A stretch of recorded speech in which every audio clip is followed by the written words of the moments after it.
PanicInspiration.com.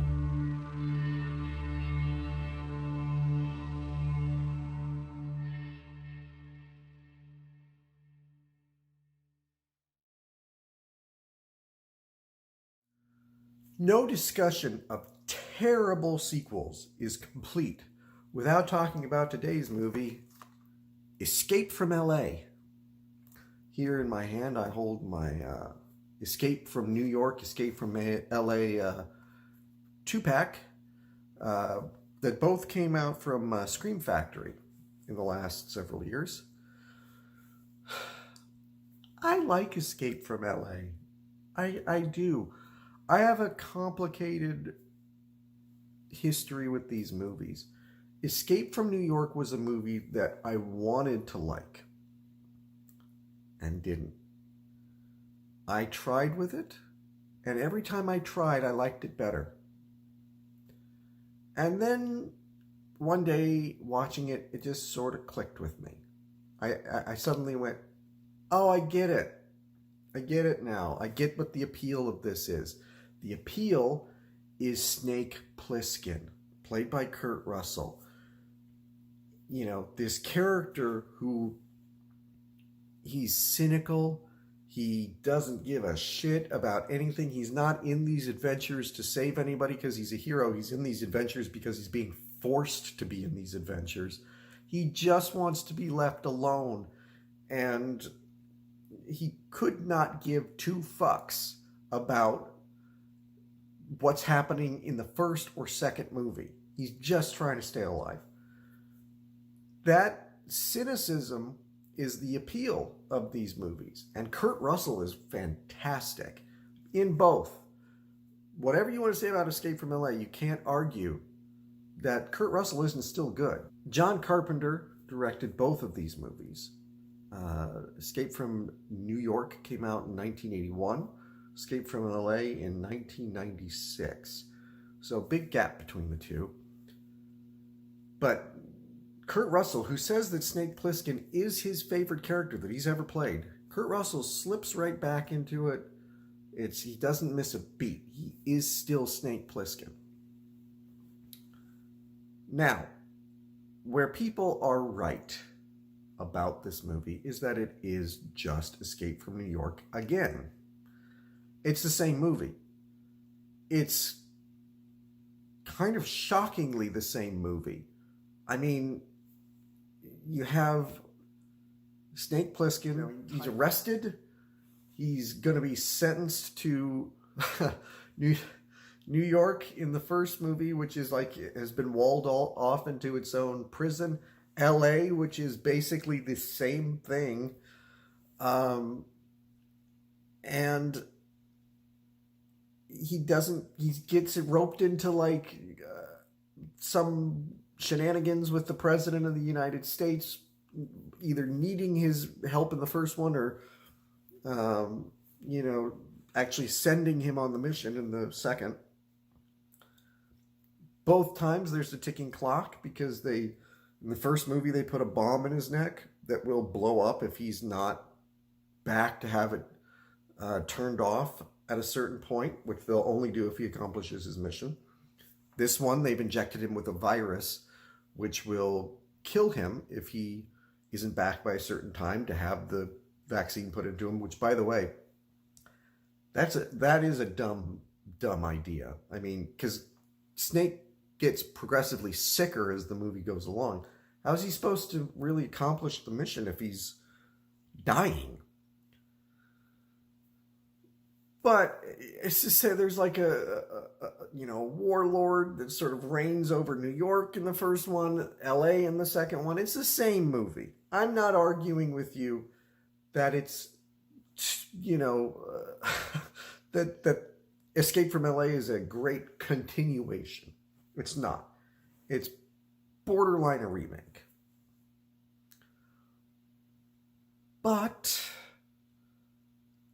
Kurt Russell's really good at it. Kurt Russell's really good. You can't take that away from the movie. Whatever you want to say about everything else, whether it's the villains in this one, the special effects, which a lot of people complain about, but to me, the special effects don't really jump out at me as particularly bad for a low-budget 90s action movie. Certainly not as terrible as something like Spawn or the original Mortal Kombat, or God forbid, Mortal Kombat Annihilation. The effects here don't jump out at me as particularly terrible. What makes this movie not as good as the first is the fact that it is just the first movie again. And the first movie is a better movie. This movie goes a little bit goofy, goes a little bit campy, has Kurt Russell badly CGI'd, surfing on a wave and, giving 5 to Peter Fonda. I'm not saying it's brilliant. I'm not saying it's high art.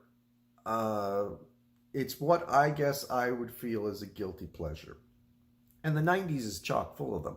I brought up the original Mortal Kombat movie. The Mortal Kombat movie is great. If you were a kid in the 90s and you have nostalgia goggles on. Not Mortal Kombat Annihilation. Mortal Kombat Annihilation is awful. There's a lot of movies like that where they're fun to some people. Other people, they just see the stupid. Other people just see the flaws and the issues, and that's fine.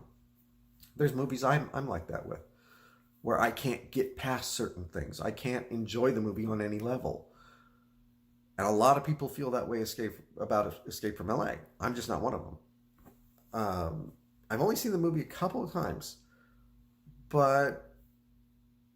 And the first time I saw it, things hadn't really clicked with me as far as Escape from New York goes. So I didn't really like Escape from LA the first time I saw it, because it was just more of Escape from New York, which I didn't particularly like. But once I kind of latched onto the character of Snake Plissken, suddenly Escape from LA worked for me. It worked for me, again, not as well as the first movie, but it worked for me because I like Kurt Russell. I like that character. That's the hook. That's the thing that you get drawn in by. Escape from New York had better world building. The New York that they created was more interesting than the LA that's created in the second movie. And by the way, I'm from LA. It doesn't look all that different from how they present it in this movie. Maybe less ash falling from the sky than would actually be true today, but yeah, the action in neither one of these movies is a great action movie. You can't argue that about the first one. You really can't. That's what I was watching it expecting an action movie. That's what and when you go in with that mindset, and you get this slow kind of paced sci-fi movie, something that really is it's like 2001 or Star Trek The Motion Picture, in that it has this slower pace, but it has the veneer of an 80s action movie. The poster, everything about it, Kurt Russell doing the Clint Eastwood impression, it feels like it should be a Rambo movie or a Terminator movie or something like that, where shit's blowing up and, machine guns, and, the main character's one-liners, and that's what you're kind of expecting. And when you don't get that, then you're disappointed.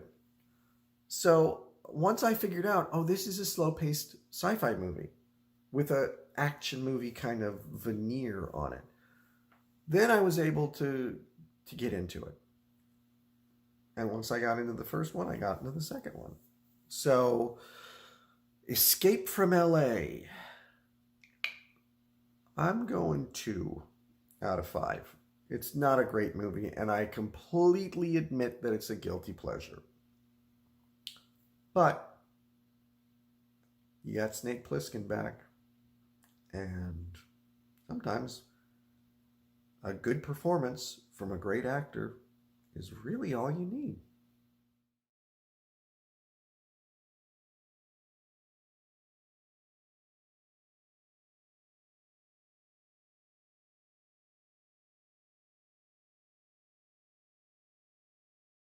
Other worlds.